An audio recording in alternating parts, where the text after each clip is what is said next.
Hi, students, it's Mrs. V, and this is a recording for the story Homesick by Jean Fritz. The story is a short excerpt from her larger personal narrative, um, which you could choose to read. You see the novel here, and a personal narrative as defined by our K-12 online lesson is a story about something that really happened to the author. It relates to an event that is significant to the author.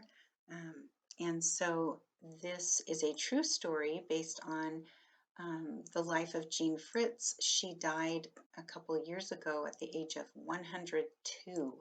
So she lived a very long life. Please remember, in addition to reading the story, that you follow your online lesson and that you use your notes. There's a link for your notes there. The notes will guide you through the story and focus on some important details as well as give you some important details. Okay, so make sure you're using your notes, you're completing the online lesson, and doing the reading. All right.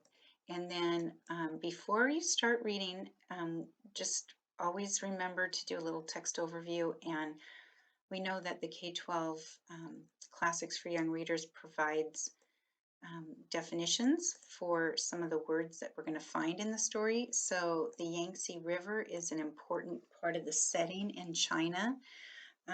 It's a long river that flows through China. Coolies are unskilled workers or laborers who do low-paying jobs. A junk is a large flat-bottomed ship with 4 side sails. And then the prow of a ship is another word for the front of the ship. Okay. And I often, if I'm not sure, I just pull up my friend Google and I might type in junk boat and do a little images, and there you can kind of visualize what they look like. So just a reminder as you're reading to use all those strategies. All right, so I am going to show you one more slide here. The setting of the story, Jean is a young girl living in China with her parents, and they are there because they're missionaries. The family is from the United States, so they're American. So Jean is an American citizen because her parents are American citizens and went to China for work, and she was born there.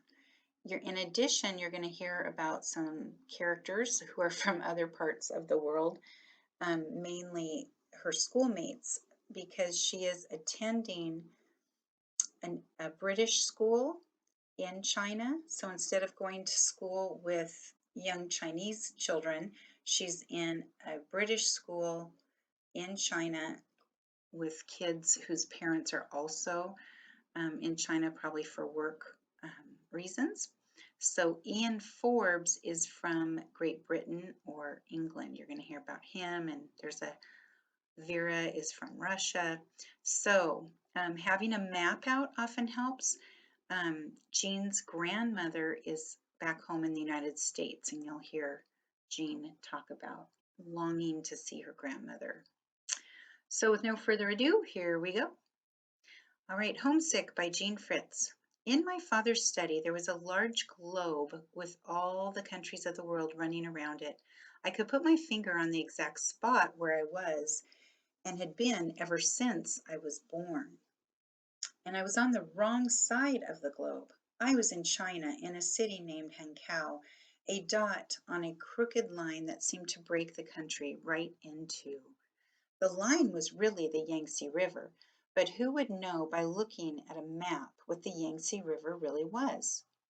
Orange, brown, muddy mustard colored, and wide, wide, wide, with a river smell that was old and came all the way up from the bottom. Sometimes old women knelt on the river bank, begging the river god to return a son or grandson who may have drowned. They would wail and beat the earth to make the river god pay attention. But I knew how busy the river god must be. All those people in the Yangtze River, coolies hauling water, women washing clothes, houseboats swarming with old people and young, chickens and pigs, big crooked sailed junks with eyes painted on their prows so they could see where they were going. I loved the Yangtze River, but of course, I belonged on the other side of the world, in America, with my mother, or excuse me, with my grandmother.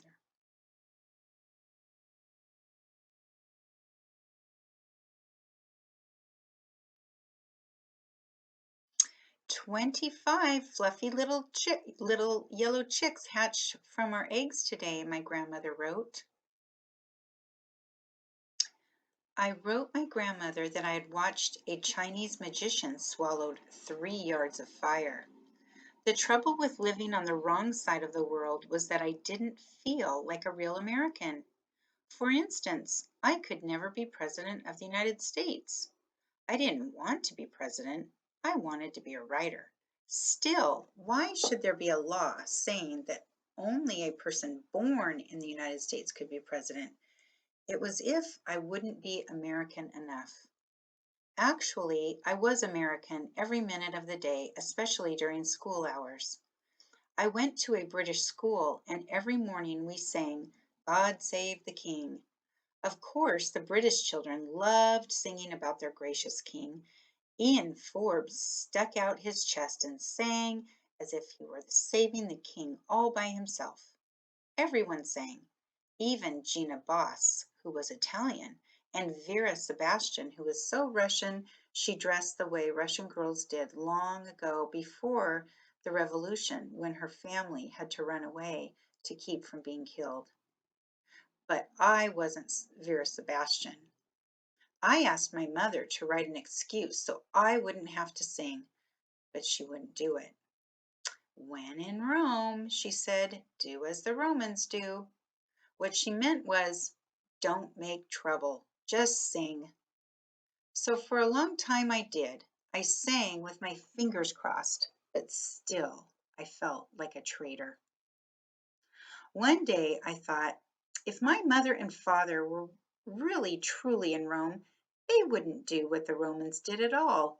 They'd probably try to get the Romans to do what they did, just as they were trying to teach the Chinese to do what Americans did. My mother even gave classes in American manners.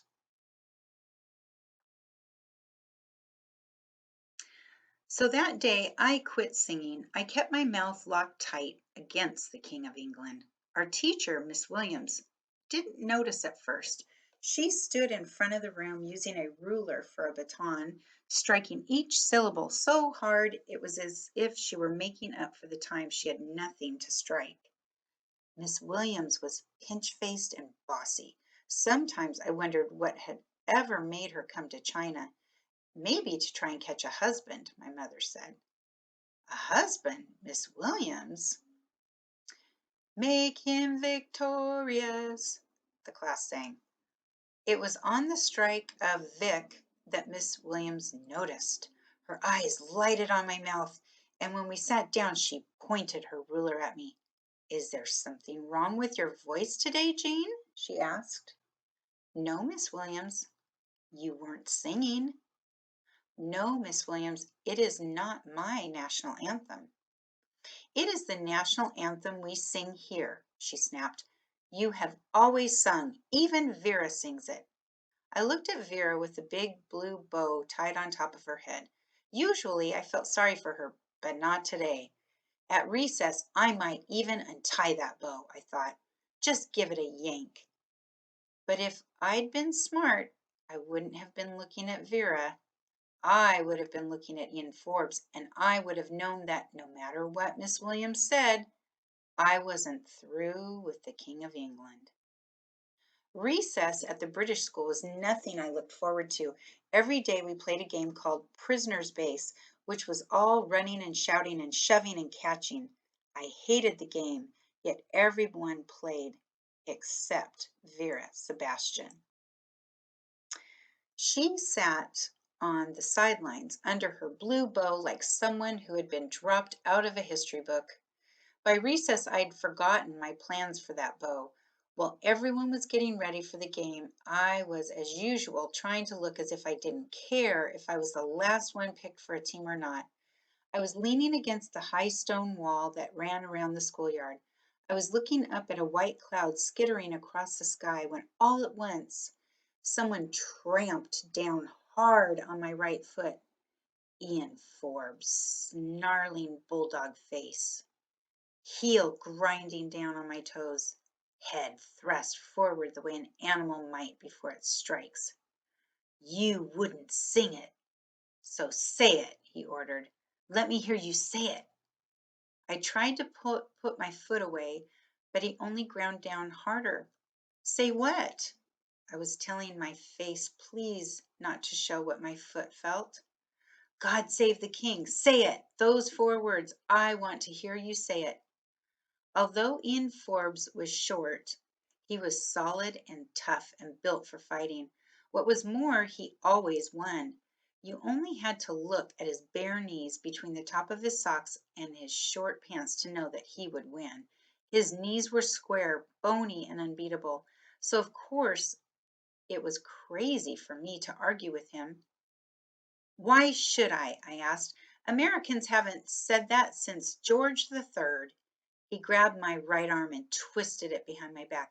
Say it, he hissed. I felt the tears come to my eyes and I hated myself for the tears. I hated myself for not staying in Rome the way my mother had told me. I'll never say it, I whispered. They were choosing sides now in the schoolyard and Ian's name was being called among the first as always. He gave my arm another twist. You'll sing it tomorrow, he snarled, or you'll be bloody sorry. As he ran off, I slid to the ground, my head between my knees. Oh, Grandma, I thought, why can't I be there with you? I'd feed the chickens for you. I'd pump the water from the well the way my father used to. It would be almost 2 years before we'd go to America. I was 10 years old now. I'd be 12 then. But how could I think about years? I didn't even dare to think about the next day. After school, I ran all the way home fast as I could. I ran all the way home fast so I couldn't think at all. Our house stood behind a high stone wall, which the chips of broken glass sticking up from the top to keep thieves away. I flung open the iron gate and threw myself through the front door. I'm home, I yelled. Then I remembered it was Tuesday, the day my mother taught an English class at the YMCA, where my father was the director. I stood in the hall, trying to catch my breath, and as always, I began to feel small. It was a huge hall with ceilings so high, it was as if they would have nothing to do with people. Certainly not with a mere child, not with me, the only child in the house. Once I asked my best friend Andrea if the halls had made her feel little too. She said no. She was going to be a dancer and she loved space. She did a high kick to show how grand it was to have room. Andrea Hull was a year older than I was and knew about everything sooner. She told me about commas, for instance, long before I took punctuation seriously. How could I write letters without commas? She asked. She made me so ashamed that for months I hung little wagging comma tails all over the letters to my grandmother. She told me things that sounded so crazy I had to ask my mother if they were true, like where babies came from, and that someday the whole world would end. My mother would frown when I asked her, but she always agreed that Andrea was right. It made me furious. How could she know such things and not tell me? What was the matter with grown-ups anyway? I wished Andrea were here with me now, but she lived out in the country and I didn't see her often. Lenene, my ama, which is a nurse or nanny, was the only one around, and of course I knew she'd be there. It was her job to stay with me when my parents were out. As soon as she heard me come in, she'd call Sai Lo Shang, which meant that she was upstairs. She might be mending or ironing, but most likely she'd be sitting by the window embroidering. And she was. She even had my embroidery laid out, for we had made a bargain. She would teach me to embroider if I would teach her English. I liked embroidering. The cloth stretched tight within my embroidery hoop while I filled in the stamp patterns with cross stitches and lazy daisy flowers. The trouble was that lazy daisies needed French knots for their centers, and I hated making French knots. Mine always fell apart, so I left them to the end. Today I had 20 lazy daisies waiting for their knots. Lenene had already threaded my needle with embroidery floss. Black centers, she said, for the yellow flowers. I felt myself glowering, which means staring in an angry way or scowling. American flowers don't have centers, I said and gave her back the needle. Lenene looked at me puzzled, but she did not argue. She was different from other Amas. She did not even come from the servant class, although this was a secret we had kept from the other servants, who would have made her life miserable had they known. She had run away from her husband when he had taken a second wife. She would always have been wife number one and the boss, no matter how many wives he had. But she would rather be no wife than head of a string of wives. She was modern. She might look old fashioned, for her feet had been bound up tight when she was a little girl so they would stay small. And now, like many Chinese women, she walked around on little stumps stuffed into tiny cloth shoes. Lenene's were embroidered with butterflies. Still, she believed in true love and one wife for one husband. We were good friends, Lenene and I did not know why I felt so mean. I'm going to pause here for a minute, and I wanted to just make sure that this is a really important paragraph about the culture of China during this transition. So we know this story is taking place in China. The time period is around World War II, when there was a civil war that was igniting in China between the traditional culture and a new government, which happened to be communist. And so you're seeing some references here to the old traditional China and then the modern China that Jean is referring to.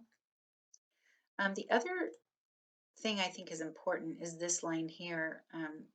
Jean didn't have any brothers or sisters, and as you can see, didn't have a lot of close friends. And so Lenene was really probably the closest thing she had to a friend. And she said, I didn't know why I felt so mean. So I think this is something we can all connect to. Sometimes we take things out on the people we care about the most. Lenene, she shrugged. English lesson? She asked, smiling. I tested my arm to see if it still hurt from the twist. It did, my foot too. What do you want to know? I asked. We had been through polite phrases. Please, thank you, I beg your pardon, excuse me, you're welcome, Merry Christmas, which she had practiced but hadn't had the chance to use since this was only October. If I meet an American on the street, she asked, how do I greet him? I looked her straight in the eye and nodded my head in greeting. Sewing machine, I said. You say sewing machine. She repeated after me, making the 4 syllables into 4 separate words. She got up and walked across the room, bowing and smiling. Sewing machine. Part of me wanted to laugh at the thought of Lenene maybe meeting Dr. Carhart, our minister, whose face would surely puff up the way it always did when he was flustered or upset. But part of me didn't want to laugh at all. I didn't like it when my feelings got tangled, so I ran downstairs and played chopsticks on the piano, loud and fast. When my sore arm hurt, I just beat on the keys harder. Then I went out to the kitchen to see if Yang Sifu, the cook, would give me something to eat. I found him reading a Chinese newspaper. his eyes going up and down with the characters. Chinese words don't march across flat surfaces the way ours do. They drop down cliffs, one cliff after another from right to left across the page. Can I have a piece of cinnamon toast, I asked, and a cup of cocoa? Yang Sifu grunted. He was smoking a cigarette, which he wasn't supposed to do in the kitchen, but Yang Sifu did mostly what he wanted. He considered himself superior to common workers. You could tell because of the fingernails on his pinkies. They were at least 2 inches long, which was his way of showing that he didn't have to use his hands for rough or dirty work. He didn't seem to care that his fingernails were dirty, but maybe he couldn't keep such long nails clean. He made my toast while his cigarette dangled out of the corner of his mouth, collecting a long ash that finally fell on the floor. He wouldn't have kept smoking if my mother had been there, although he didn't always pay attention to my mother. Never about butter pagodas, for instance. So a pagoda is a tower-like temple in Asia. It's a structure. No matter how many times my mother told him before a dinner party, no butter pagoda, it made no difference. As soon as everyone was seated, the serving boy, Wang Sifu, would bring in a pagoda and set it on the table. The guests would ooh and ah, for it was a masterpiece, a pagoda molded out of butter, curved roofs, rising tier upon tier, but my mother could only think of how unsanitary it was. For of course Yang Sifu had molded the butter with his hands and carved the decorations with one of his long fingernails. Still, we always used the butter, for if my mother sent it back to the kitchen, Yang Sifu would lose face and quit. Lose face means like to be disgraced or dishonored. So again, we're seeing an example of cultural differences here and how Jean's mother and the cook had conflict. When my toast and cocoa were ready, I took them upstairs to my room, the blue room, and while I ate, I began Sarah Crewe again, which is a novel. Now there was a girl, I thought, who was worth crying over. I wasn't going to think about myself or Ian Forbes or the next day. I wasn't. And I didn't. Not all afternoon, not all evening. Still, I must have decided what I was going to do, because the next morning when I started for school and came to the corner where the man sold hot chestnuts, the corner where I always turned to go to school, I didn't turn. I walked straight ahead. I wasn't going to school that day. And that is the end of part 1. So, again, a reminder, make sure you complete the online lesson 3.01 and complete your notes for part 1, and then you should be ready to take your quiz. Part 2 will be sent separately and will begin right here.